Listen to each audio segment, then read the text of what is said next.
Hello and welcome to the Strategic Transformation Podcast. I'm your host, Rosie Loos, Clinical Psychologist, Mindset and Performance Coach. If you're a mother of tweens or teens and feel like you're stuck on the hamster wheel of parenting, managing everybody's life but your own, if you have a nagging sense that you're meant for more but you are just so tired, then you are in the right place. This show is about turning languishing into legacy, and it starts right here, right now, with one powerful audit. In the next 20 minutes, you are going to get crystal clear on the real reason you feel stuck. And I will let you in on a secret. It is not what you think. You'll discover the 4-part framework I use with my clients. I call them the Strategic Wellbeing Cornerstones. You'll do a simple but powerful pulse check to identify your unique leverage point. And most importantly, you'll walk away with one tiny Kaizen-style micro action that will start creating a positive ripple effect across your entire life. Have you ever thought, I know what I should be doing. I've read all the books. I've listened to the podcasts about finding my purpose and building better habits, but I just can't seem to find the energy or focus to make it happen. If that resonates, I want you to know something crucial. It is not your fault. The problem is not a lack of willpower. The problem is that you're trying to build a legacy on a foundation that's cracked and crumbling. You can't architect your next chapter if the ground beneath you is shaky.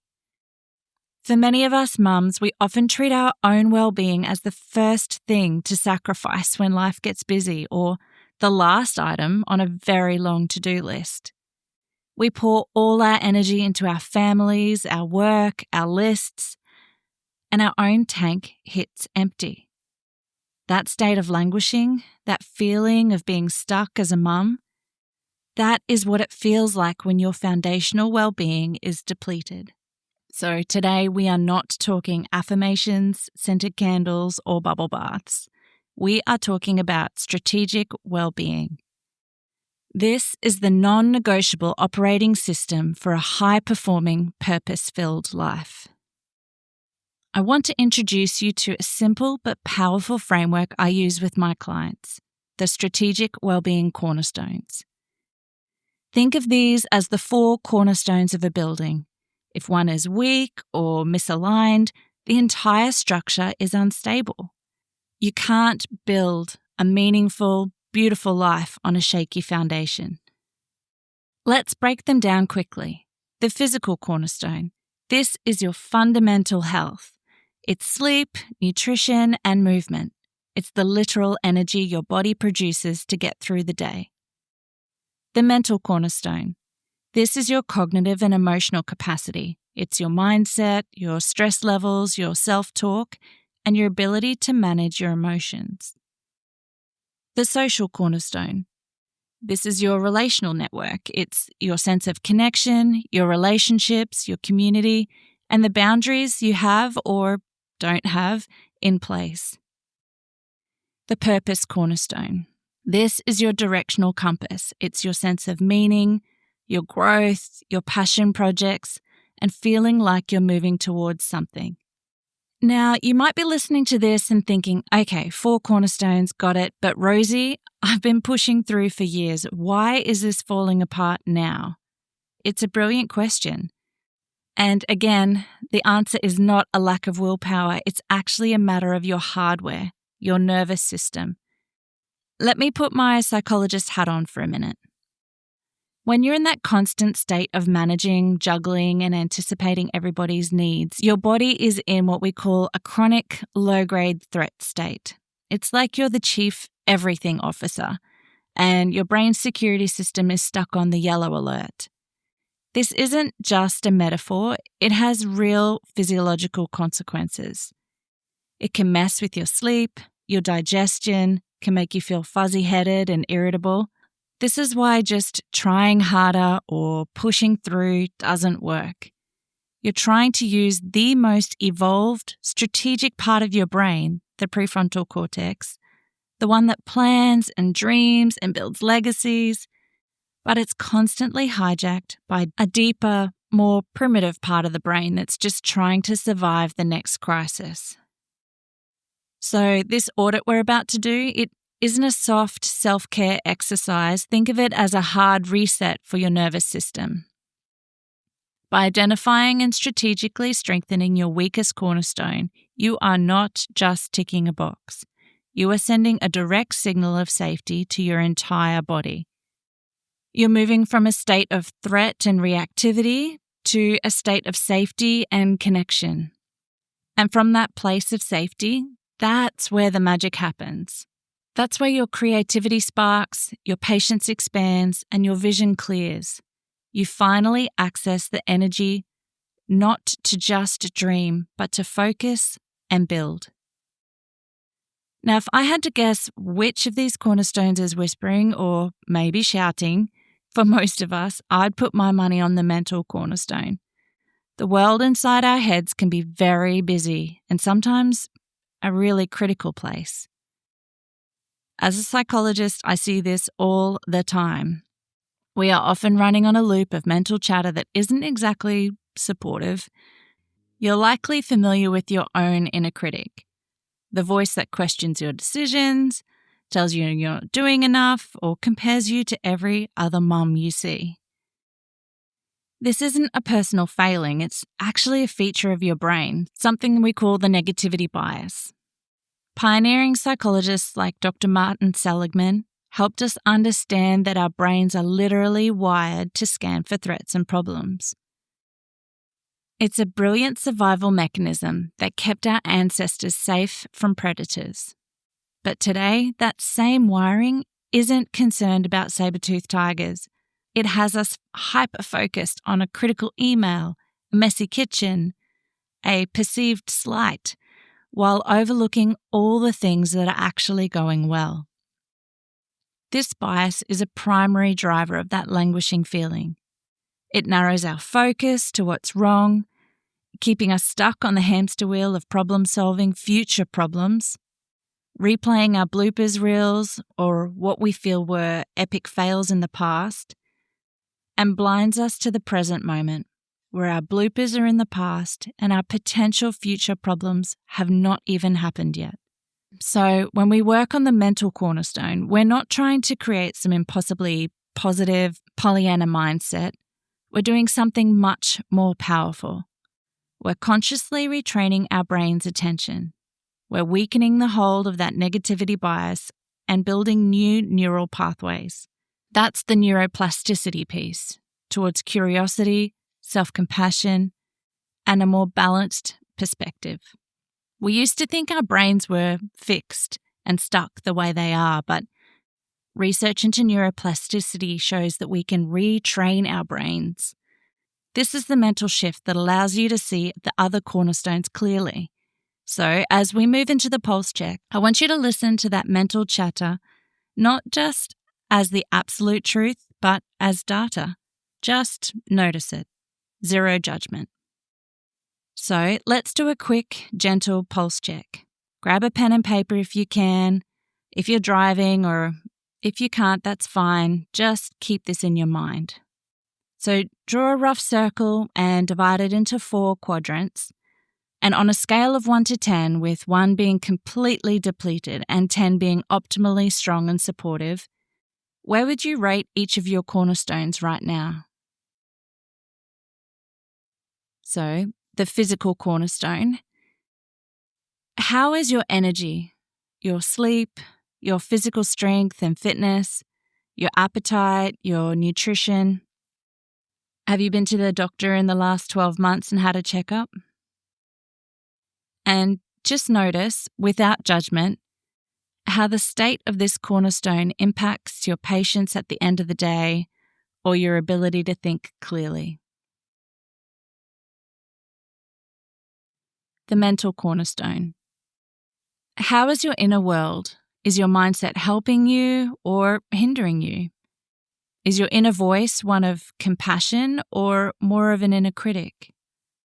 Are you feeling overwhelmed, stressed, fulfilled? Think about the last time you faced a small challenge. Did your mental state make it feel bigger, or did it help you find a solution? The social cornerstone. Do you feel connected and supported, or isolated and drained by your relationships? Consider not just your friends, but also your partner, your kids, your colleagues. Where do you truly feel seen and heard? The purpose cornerstone.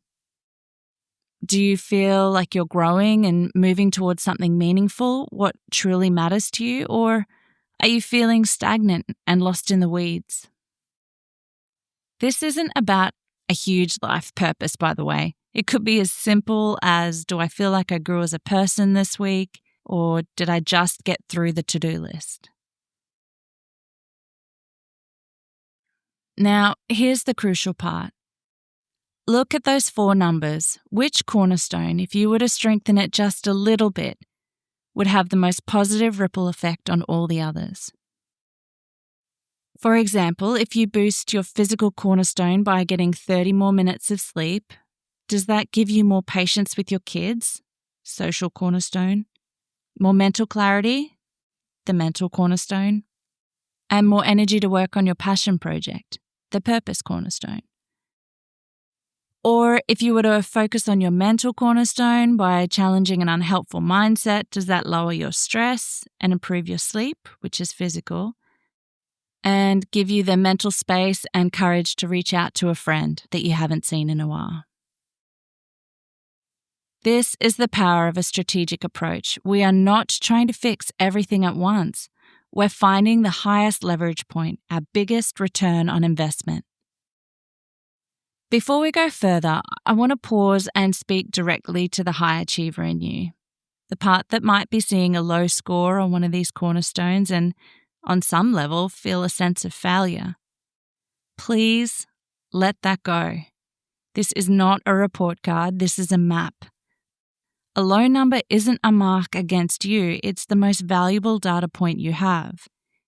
It's simply telling you, hey, pay a little more attention over here. We are aiming for progress, not perfection. A 3 that becomes a 4 is a 33% improvement, so that's massive. It's a ripple already starting, so thank your scores for the information and release any judgment attached to them. Let me bring this to life with an example from my practice. I worked with a client, let's call her Sarah. She was a former lawyer, brilliant mum of 2 teens, and she came to me feeling completely invisible in her own life. When we did this pulse check, her social and purpose cornerstones were at a 3. She was profoundly isolated and felt her life was on autopilot and she was just going through the motions.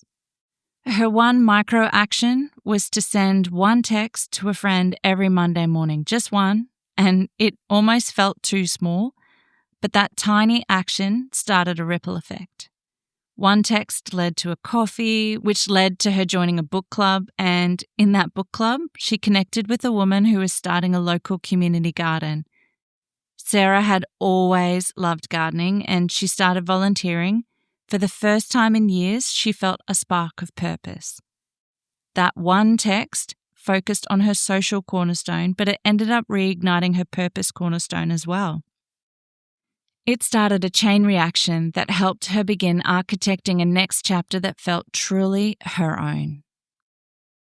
So your mission, should you choose to accept it, is to pick that 1 cornerstone. And this week, I want you to commit to 1 tiny Kaizen-style micro-action to strengthen it. A 1-degree course correction towards your ideal future self. If it's physical, maybe it's filling up and drinking from a large water bottle during the day. If it's mental, maybe it's practicing the let them theory, just to release that anxious need to control our environment. If it's social, maybe it's sending a text to a friend you've been meaning to connect with. If it's purpose, maybe it's spending 5 minutes exploring your passions and strengths. This is not about adding another thing to your to-do list. It's about making a strategic deposit into the most important account you have, your capacity to show up and build your legacy. Remember that nervous system we talked about? This tiny action is a direct signal of safety to it. It's a deliberate, conscious step to move from a state of threat and reactivity to a state of safety and connection. And that is the state where you can finally architect the legacy you're here to build. You might be thinking, this sounds nice, but I can probably just keep pushing through. And you could. But here's what's at stake. This isn't just about your comfort. It's about your legacy. The patterns you set now, the constant state of drain, the putting yourself last, are the patterns your tweens and teens are internalizing. They are learning what it means to be a woman, a parent, a leader. By doing this work, you are not just saving yourself from burnout. You are modeling for them what it looks like to build a life of purpose and vitality. You are breaking the cycle in real time. This audit is an act of leadership in your own life and for the next generation watching you. So to recap, if you take one thing from today, it's this. You cannot build a legacy on a crumbling foundation. By auditing the strategic wellbeing cornerstones, physical, mental, social, and purpose, you can identify that one area that will give you the biggest return on your investment through a small, consistent action. You can find all the details along with our free life balance sheet, the exact tool we use today, at strategictransformation.com.au. If you found this valuable, the best way to support the show is to subscribe and follow us on socials. Thank you so much for joining me and investing this time in your transformation. Remember, you're not just managing a family, you're building a legacy, one strategic step at a time. To your legacy.